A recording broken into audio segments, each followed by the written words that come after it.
Crveni krst Paraćin u saradnji sa Zavodom za transfuziju krvi iz Niša organizovao je danas akciju dobrovoljnog davanja krvi u prostorijama ekonomsko-trgovinske škole. Pored zaposlenih, mogućnost da učestvuju u akciji imali su svi punoletni i zdravi učenici, kao i ostali građani koji su želeli da pokažu svoju humanost i dobru volju da nekome pomognu. Punoletni srednjoškolci svih paraćinskih srednjih škola odazvali su se pozivu Crvenog krsta u velikom broju, a mnogima je ovo i prvo davanje krvi u životu. Prvi put dajem krv da bi uzeo opravdanje ovih 2 dana da ne idem u školu i eto. Iz elektromašinske škole prvi put mi je da dajem. 45 puta sad davanje i osjećam se odlično. Da sam znao, sam mnogo ranije počeo da dajem, ali ja sam malo zakasnio, ali i nikad nije kasno. Kao i uvek, Crveni krst ovu akciju sprovodi u saradnji sa Niškim zavodom za transfuziju krvi, a iz ove ustanove kažu da su zadovoljni velikim odzivom mladih. Akcije u školi su nam veoma bitne zato što svakodnevno imamo davaoce koji napune 65 godina i koji više ne mogu da daju krv. Baš iz tog razloga u školama mi dobijamo animiramo nove davaoce, to su mladi ljudi sa 18 godina koji prvi put daju krv. Mi dođemo u školi, približimo im se na taj način, pre toga se odradi kampanja i priprema njih i uputimo ih u to šta je sve potrebno pre nego što dođu da daju krv. Odziv jutros je odličan, puno dece se odazvalo pozivu, naravno i građani iz Paraćina.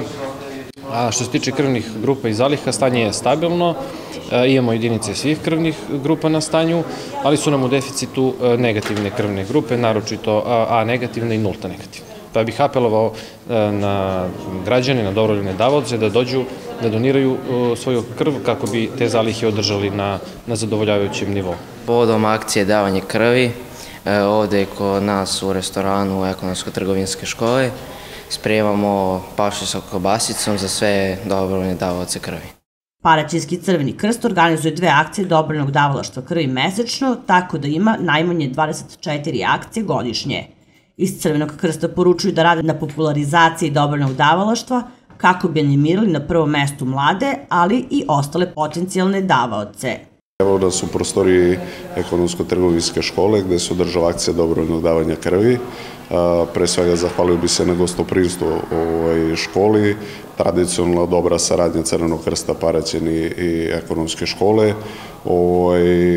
Učenici smera kuvar su upriličili ručak za sve dobrovoljne davaoce krvi.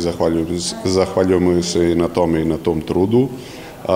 Juče su volonteri i članovi kluba 25 obišli sve 4 srednje škole, maturante, učenike 4. godina i održali im predavanje o značaju dobrovoljnog davanja krvi i šta je to oni kao mladi davaoci bi trebalo da znaju. Osim ručka, za sve dobrovoljne davaoce obezbeđeni su prigodni pokloni u znak zahvalnosti za njihovu humanost. Naredna akcija dobrovoljnog davanja krvi biće održana u drugoj polovini novembra u prostorijama Crvenog krsta.